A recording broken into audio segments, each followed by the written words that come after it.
नमस्कार श्रोते हो, दीपक रेगे कथाकथन चॅनलवर तुम्हा सगळ्यांचं मनापासून स्वागत. श्रोते हो, तुम्ही ऐकताय सुरेश वैद्य लिखित सायली ही कादंबरी आणि आज या कादंबरीचा शेवटचा भाग तुम्ही ऐकणार आहात. पण तत्पूर्वी एक नम्र विनंती, तुम्ही जर अजूनपर्यंत चॅनल सबस्क्राईब केलेलं नसेल, तुमच्याकडनं चॅनल सबस्क्राईब करायचं राहून गेलं असेल तर प्लीज चॅनल सबस्क्राईब करा.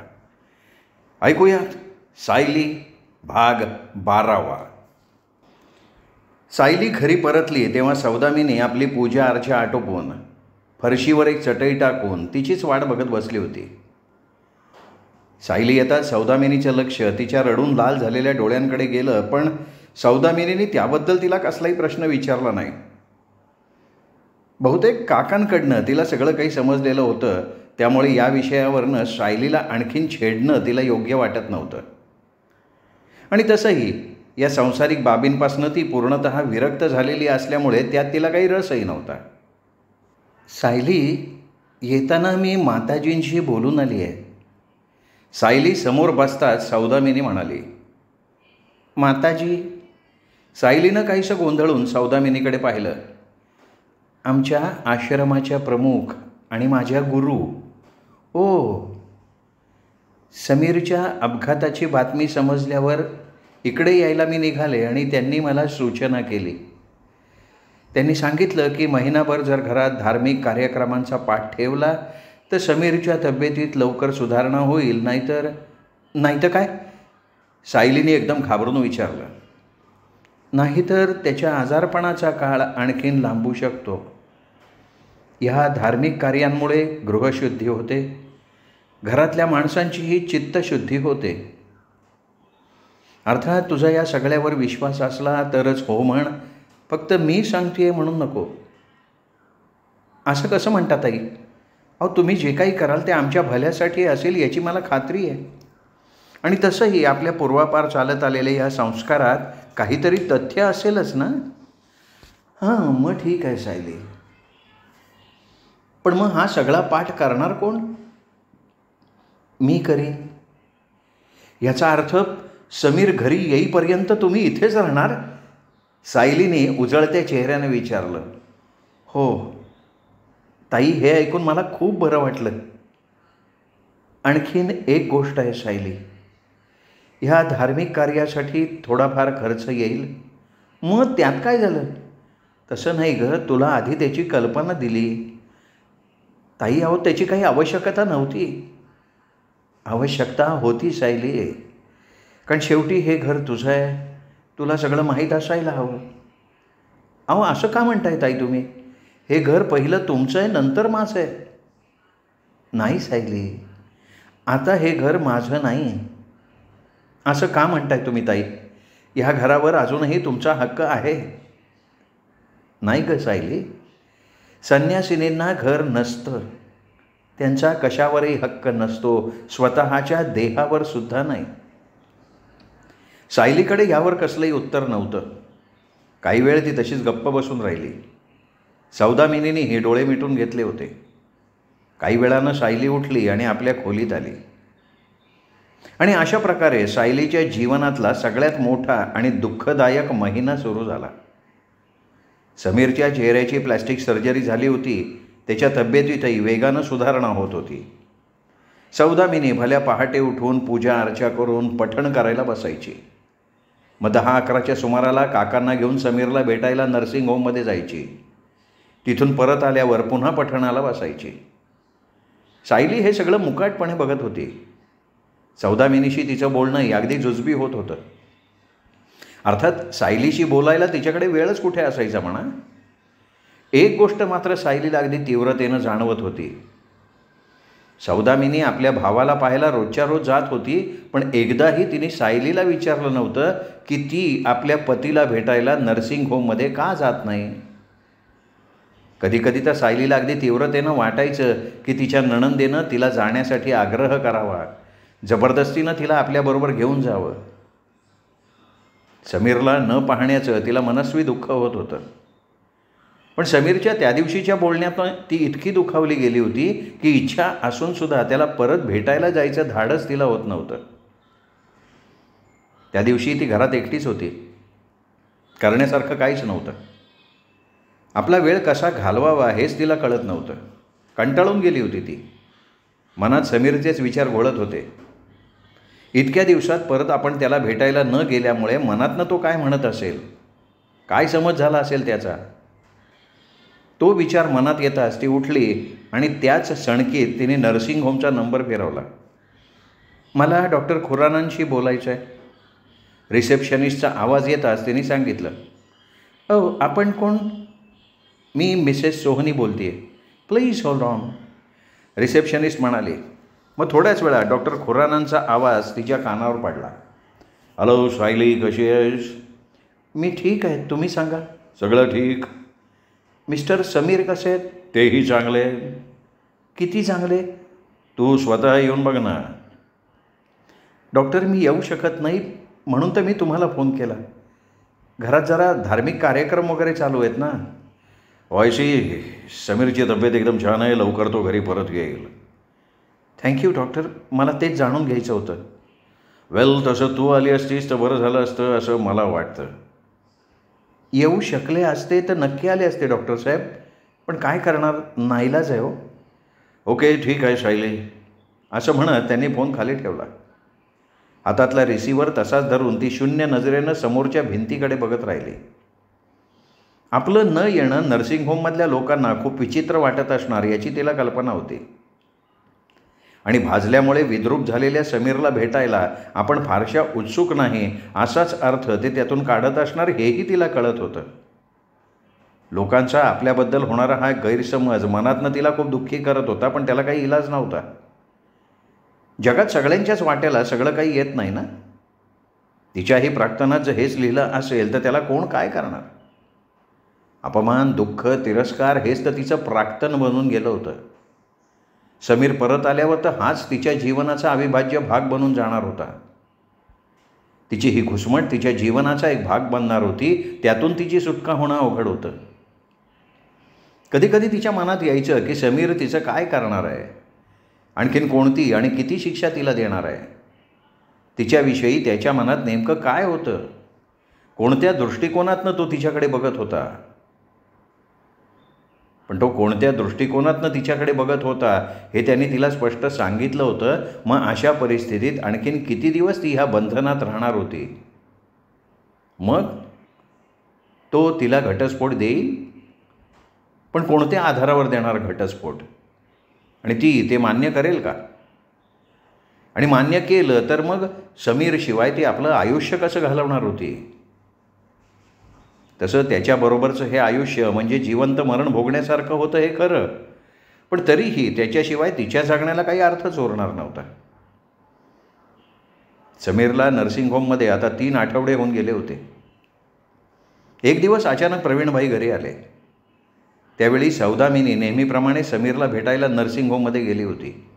सायली घरात एकटीच होती. प्रवीणभाईंना बघून सायलीला खूप आनंद झाला. बऱ्याच दिवसांनी कोणीतरी नवीन माणूस बोलण्यासाठी तिला मिळाला. काय सायली, कशी आहेस? प्रवीणभाईंनी विचारलं. मी ठीक आहे, तुम्हीच सांगा. मीही ठीक आहे. आणि दीदी? अवंतीही ठीक आहे, तुला भेटायला येणार आहे, बहुतेक उद्या परवा येईल ती. मलाही त्यांना भेटून खूप दिवस झाले. आणि हे काय ग सायली, तुझी तब्येत एवढी खराब का झाली आहे? टेन्शन फार घेते आहेस का?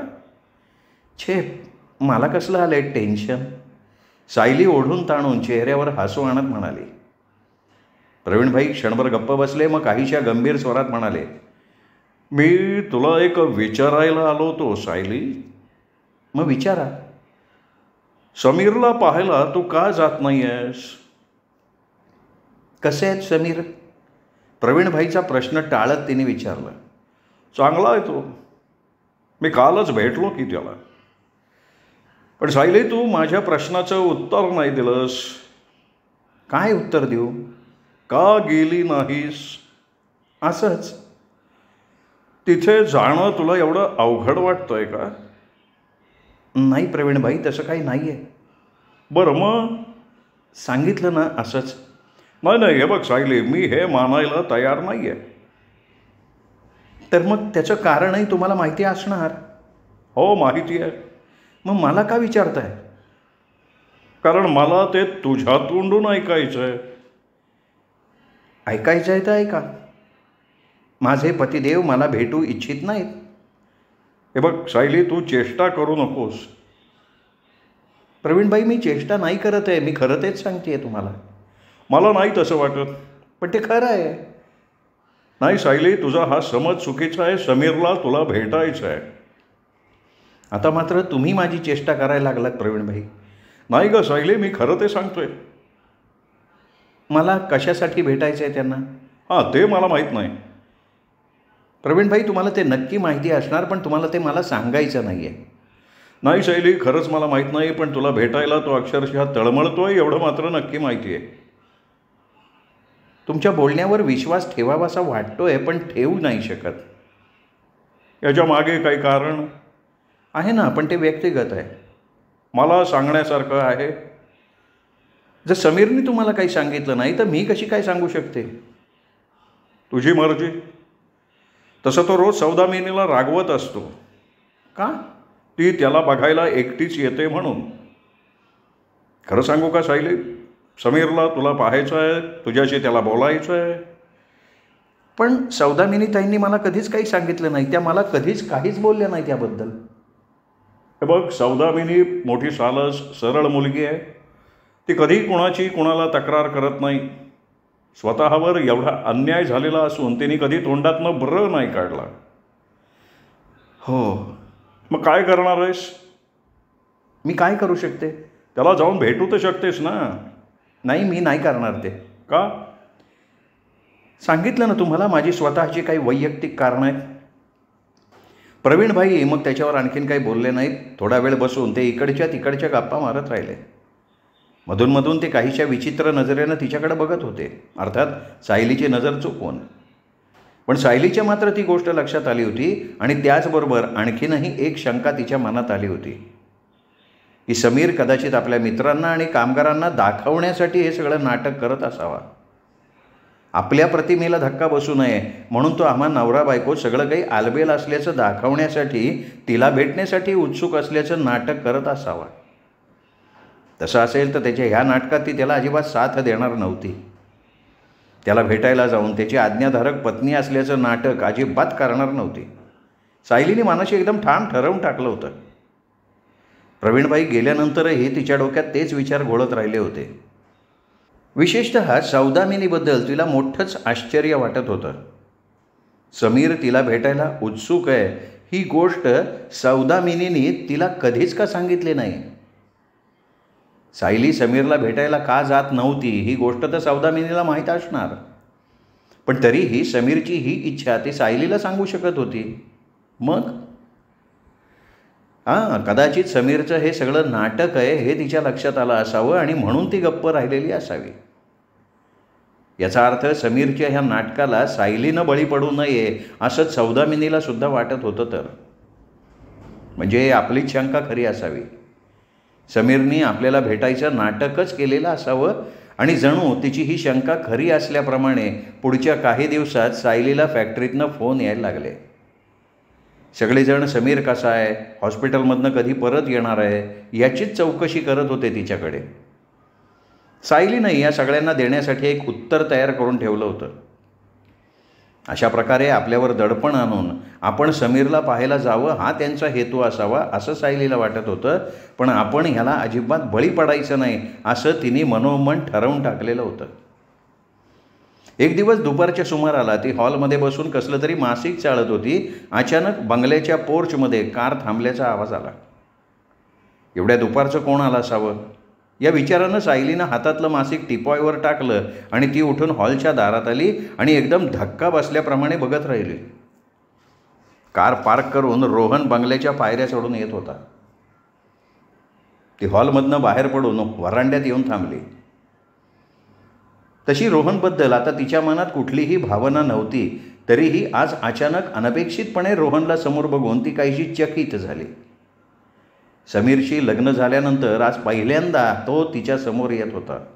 हॅलो सायली. पायऱ्या चढून तिच्या समोर येऊन उभा राहा तो किंचित स्मित करत म्हणाला. सायलीने स्वतःला सावरलं. चेहरा सहज शांत ठेवण्याचा प्रयत्न करत ती म्हणाली, हॅलो, कसा आहेस? मी ठीक आहे, तू कशी आहेस? मी मी एकदम मजेत आहे. चेहऱ्यावर बेफिकिरी आणण्याचा प्रयत्न करत ती म्हणाली. खरं का? त्यांनी तिच्याकडे रोखून बघत काहीशा कुत्सितपणे हसत विचारलं. अगदी. त्याच्या नजरेला नजर देत ती म्हणाली. आणि काय रे, आज इकडे कुठे? सहज ह्या बाजूनं चाललो होतो, म्हटलं भेटून जावं. अच्छा. आत बोलावणार नाहीस का? समीरच्या गैरहजेरीत रोहनला घरात घेणं तिला थोडं अवघड वाटत होतं. तसे बॉस घरात नाही आहेत याची मला कल्पना आहे.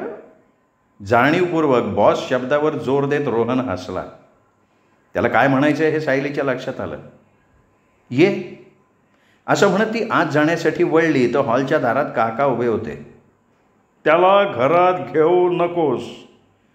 रोहनकडे बघत ते काहीशा तीव्र स्वरात म्हणाले. काका जरा सरबत बनवता का? त्यांचं बोलणं न ऐकल्यासारखं करत सायली म्हणाली. काका आणखीन काही बोलणार होते पण मग एकदम गप्प झाले. घरात सायली एकटीच नव्हती, सौदामिनीसुद्धा होती. हाच विचार करून काका काही न बोलता किचनकडे गेले. सायलीच्या मागोमाग रोहन हॉलमध्ये आला. बस. एका कोचाकडे इशारा करत सायली म्हणाली. रोहन बसल्यावर सायलीही त्याच्या समोरच्या कोचात बसली. काही क्षण इकडे तिकडे बघण्यात घातल्यावर रोहन एकदम म्हणाला, मला तुझ्याशी काही बोलायचं आहे सायली. अच्छा. का काय झालं, तू अशी हसलीस का? रोहननं काहीसं नर्वस होत विचारलं. कारण मलाही तुझ्याशी काही बोलायचं आहे. कशाविषयी? सौदामिनीच्या विषयी. सौदामिनी? तिच्याविषयी मी काय सांगणार? का? तिच्याविषयी तुला काहीच माहीत नाही? नाही बाबा, ती समीर सोहनीची एकुलती एक बहीण आहे एवढं मला माहिती आहे. आणखीन काय? म्हणजे आणखीन काय सांगायचं तर काही दिवसांपूर्वी कुठल्या तरी कारणामुळे तिने आपलं घरदार सोडलं आणि संन्यास घेतला. ते कारण काय होतं त्याबद्दल तुला काहीच माहिती नाही आहे? त्याच्याकडे एकटक नजरेनं बघत सायलीनं विचारलं. नाही माहिती. रोहन तिची नजर चुकवत म्हणाला. त्याच्या त्या धडधडीत खोटं बोलण्यानं सायलीचा संयमच संपुष्टात आला. अरे रोहन, निदान आता तरी खरं बोलायचा धाडस दाखव. अगं हे तू काय बोलतेस सायली? शेवटचा प्रयत्न म्हणून रोहननं अनभिज्ञपणाचं नाटक केलं. मी काय बोलतेय हे तुला चांगलं माहिती आहे रोहन. सौदामिनीशी तू प्रेमाचं नाटक केलंस ही गोष्ट तू नाकारू शकतोस? सायलीचा आवाज एकदम तीव्र झाला. नाही. मला सगळं काही ऐकायचं आहे. ठीक आहे. सायलीला सगळं काही समजलं आहे हे लक्षात येताच आत्तापर्यंत आपल्या चेहऱ्यावर पांघरलेला अनभिज्ञपणाचा बुरखा काढून टाकत तो म्हणाला, मी सौदामिनीला ओळखत होतो. किती जवळून? सायली, तिच्या प्रश्नानं खवळून जात तो चिडक्या स्वरात म्हणाला. मी इथे तुला भेटायला आलो होतो, सौदामिनी सोहनीचं पुराण ऐकायला नाही. अरे तू माझ्या प्रश्नाचं उत्तरच दिलं नाहीस. त्याच्या चिडण्याचा सायलीवर कसलाही परिणाम झालेला नव्हता. जाऊ दे ग. तिचा प्रश्न पुन्हा उडवून लावण्याचा प्रयत्न करत तो म्हणाला, अगं ह्या सगळ्या आता होऊन गेलेल्या गोष्टी आहेत, भूतकाळातल्या. हा भूतकाळ तुझा आहे रे रोहन, पण माझा तो वर्तमान आहे हे विसरू नकोस. तू माझ्यापासून का लपवलंस? काय ते? अरे वा, संभावितपणाचा मोठा छान आव आणतोयस की तू. एनिवे, इथे काय येणं केलंस ते सांग. अगं सांगितलं की तुला भेटायला आलो. अरे मला भेटायला तर तू यापूर्वी येऊ शकत होतास. फोन करून माझी हाल अहवाल विचारू शकत होतास. आत्ता इथे कशासाठी आलायस? म्हणजे काय आहे हे तुला चांगलं समजलं आहे? रोहन क्षणभर अस्वस्थपणे चुळबुळत राहिला. मग मान वर करून सायलीकडे बघत म्हणाला, खरं सांगायचं तर मी इथे तुझ्याविषयी जाणून घेण्यासाठी आलो आहे. काय? काल प्रवीण मेहता आपल्या एका चमच्याबरोबर बोलत होता तेव्हा मी ऐकलं की. काय ऐकलंस? हेच ऐकलं की सायली सोहनी आपल्या पतीला बघायला नर्सिंग होममध्ये जात नाही. बरं मग काय, सायली ज्या गोष्टीची मला भीती वाटत होती शेवटी तेच झालं. कशाची भीती वाटत होती रे तुला? हेच की समीरवर तुझं प्रेम होतं म्हणून तू त्याच्याशी लग्न केलेलं नाही आहेस. अच्छा, मग का लग्न केलं रे मी त्याच्याशी? आकर्षणापोटी. तुला फक्त त्याच्याविषयी आकर्षण वाटत होतं म्हणून. आणखीन काही? त्यांनीही तुझा फायदा उचललाय. तुझ्याशी लग्नाचा खेळ केला त्याने. आणखीन काही? सायली शांतपणे विचारत होती. आपण एवढं बोलून सुद्धा सायली शांतपणे ऐकून घेतीये हे बघून रोहनचा उत्साह दुणावत चालला होता.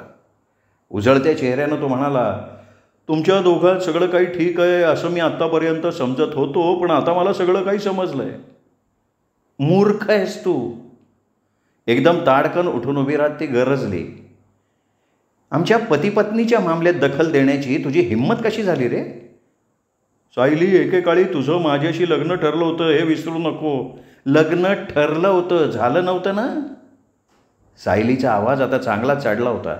सायली, खबरदार खबरदार, माझं नाव घ्यायचं नाही. तू एक नंबरचा धोकेबाज माणूस आहेस.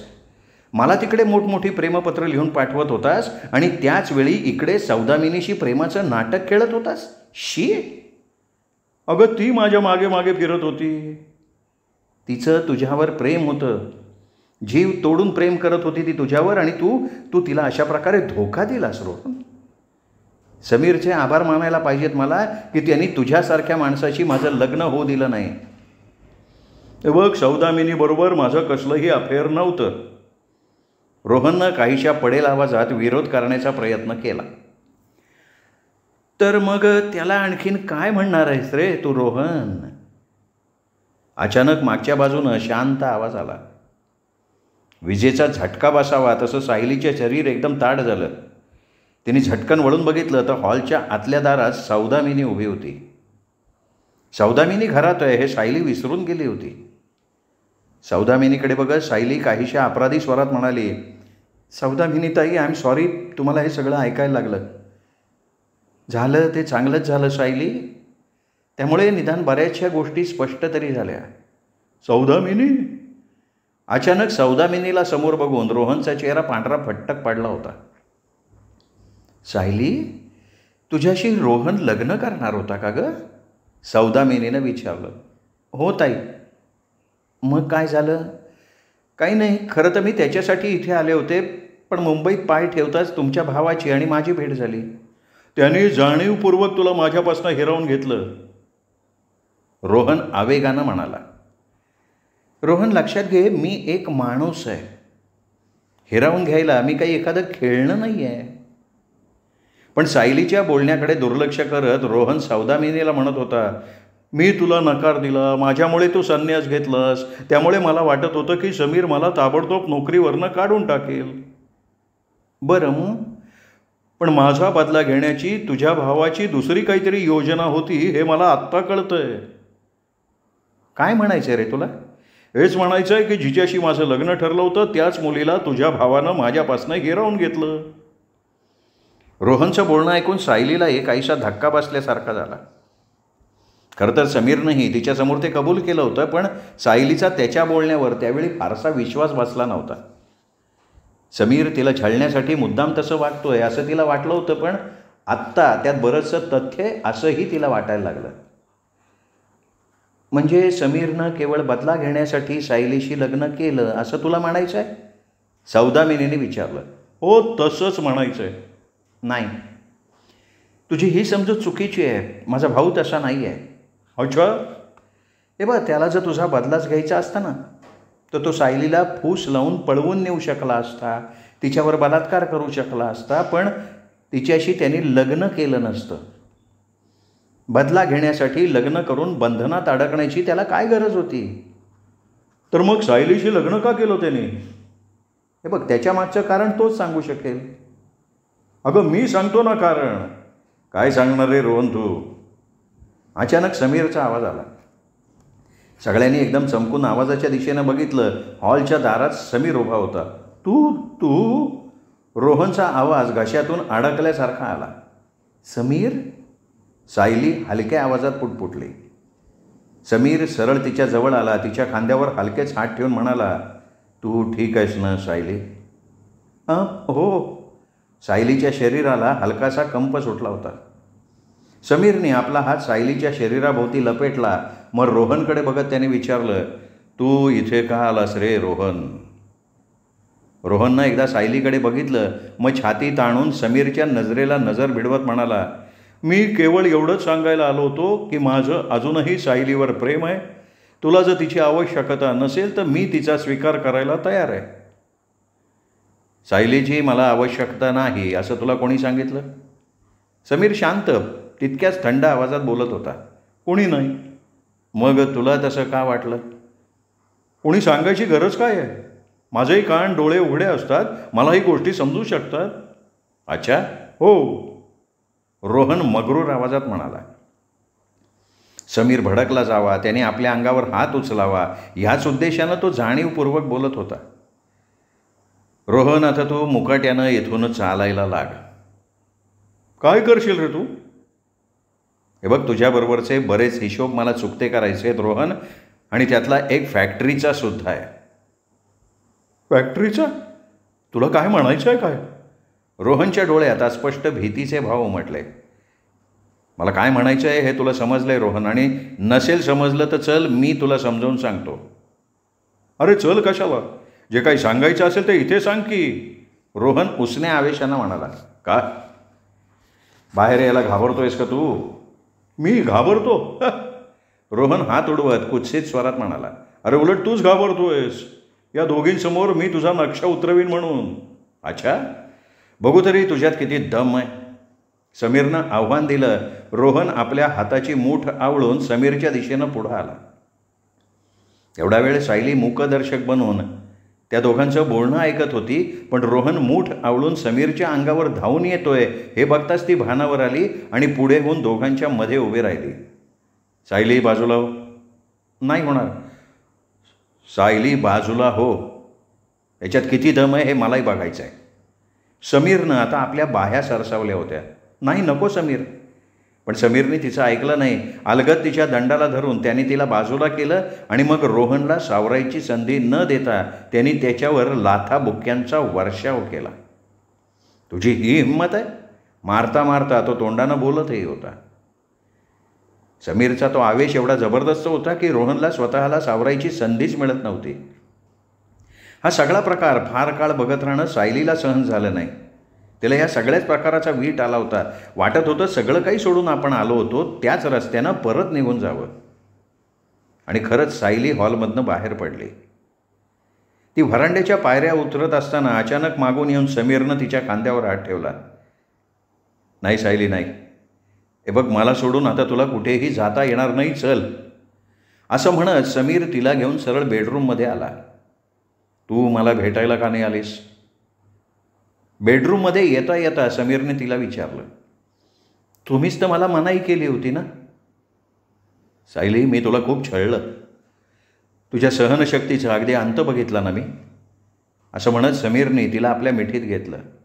समीर, सायली, मला तुला रोहनपासून हिरावून घ्यायचं होतं, त्यासाठीच मी तुझ्याशी लग्नही केलं होतं. पण कसा कोण जाणे मी स्वतःच तुझ्यात गुंतत गेलो. नकळत तुझ्यावर प्रेम करायला लागलो. मी फार दुष्ट आहे ना? असं नका म्हणू समीर तुम्ही. त्याच्या तोंडावर हात ठेवत सायली म्हणाली. समीरनं आपल्या तोंडावरचा तिचा हात हातात घेतला. मग अलगद तिच्या तळहातावर आपले ओठ टेकवले. फॅक्टरीत झालेल्या स्फोटात रोहनचाच हात होता ना? नाही, मला माहिती नाही. खरं सांगा, मला त्याची पर्वा नाही. पण मला आहे ना, असा माणूस डूख धरलेल्या सापासारखा असतो समीर.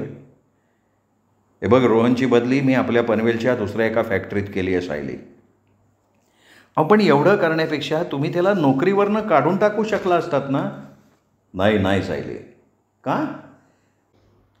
अगं, ज्या माणसामुळे तू मला मिळालीस त्याच्याविषयी एवढी क्रूरता दाखवणं मला कसं शक्य आहे सायली? तूच सांग. समीर, असं म्हणत सायली स्वतःहून त्याच्या मिठीत शिरली आणि तिने आपले डोळे मिटून घेतले. श्रोते हो, गेले 12 दिवस तुम्ही ऐकताय सुरेश वैद्य लिखित सायली ही कादंबरी. ही कादंबरी कशी वाटली हे कमेंट करून जरूर कळवा. प्रत्येक भागावर तुम्ही कमेंट करणं हे अपेक्षित आहे. प्रत्येक भागावर कमेंट करा, प्रत्येक भाग लाईक करा. ही कादंबरी आपल्या मित्रपरिवारात, नातेवाईकात, सोशल मीडियावर शेअर करा.